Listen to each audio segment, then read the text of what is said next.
Which things have indeed a shew of wisdom in will worship, and humility, and neglecting of the body, not in any honor to the satisfying of the flesh. Colossians 2:23. My dear friend, here we read of a show of wisdom in self-imposed pieties, will worship, humility, even starving the body, and yet such practices bring no real honor to the flesh. In other words, you may deny yourself meals or parade your meekness, but all that does is stroke the ego's notion of righteousness without ever touching the living power within. True wisdom is not an outward ritual or a proud renunciation of the senses. It is the inward act of communion with your own I am. When you see fasting or flagellation as final, you have bowed to an authority other than your own divine imagination. You have mistaken denial for devotion. The body is merely the screen. It is stirred only by what you conceive within. Starving your form will never satisfy the hunger of your heart. Instead, turn away from the show and enter the silence of your own heart. There, offer the sacrifice of right thinking. Imagine fully the state you desire, health, joy, prosperity, and give thanks as though it shines before you now. When you dwell with your perfect self, the flesh yields.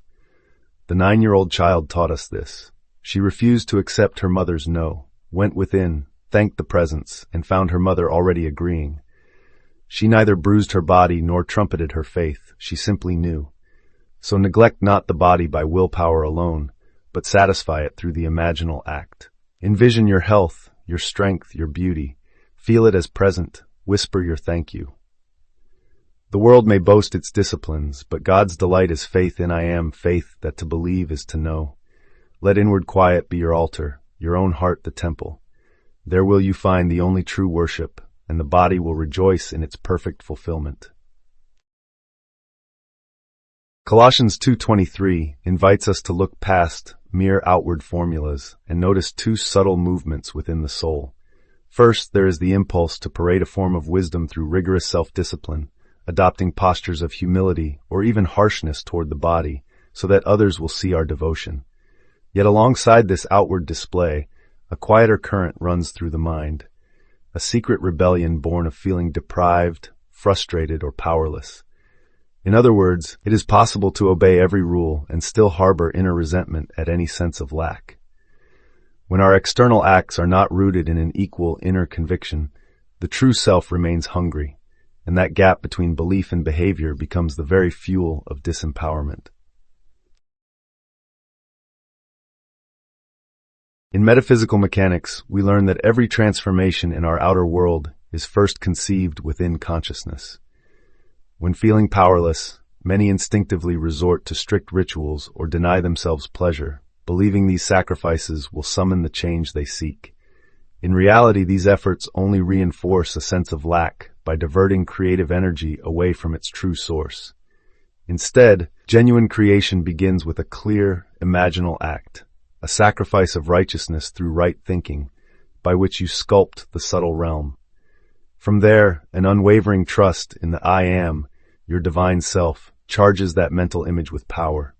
As you nurture this inner conviction, the invisible blueprint gradually takes form and manifests outwardly as the very circumstances that mirror your inner state. This verse quietly reveals your God-given privilege, the choice to offer right thinking. You actually command the unseen with your imaginal acts. Will worship and empty humility are powerless because they bypass imagination. But when you turn inward and use your divine faculty of imagining, aligning thought and feeling with your desire, you step into true sovereignty. Begin by becoming aware of any strictness or self-judgment you fall into as you strive to look good or humble.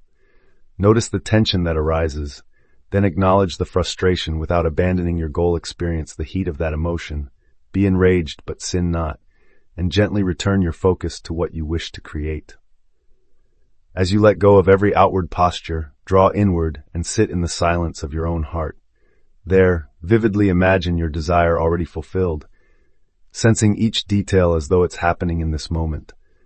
Offer that inner vision as your living sacrifice of righteousness, right thinking elevated into form, and express genuine gratitude to I am for its reality. The simple act of saying thank you seals this imaginal act and cements it in the unseen realm. After offering your vision, release all attachment to how it will manifest, trusting completely that this inner gift now works behind the scenes, drawing outer events into perfect alignment. In this way, empty ritual gives way to conscious imagining and unwavering trust, transforming every moment of denial into an act of creation. Let this scripture be your roadmap, exchanging powerless postures for empowered envisioning, and watch as the world unfolds before your divine self.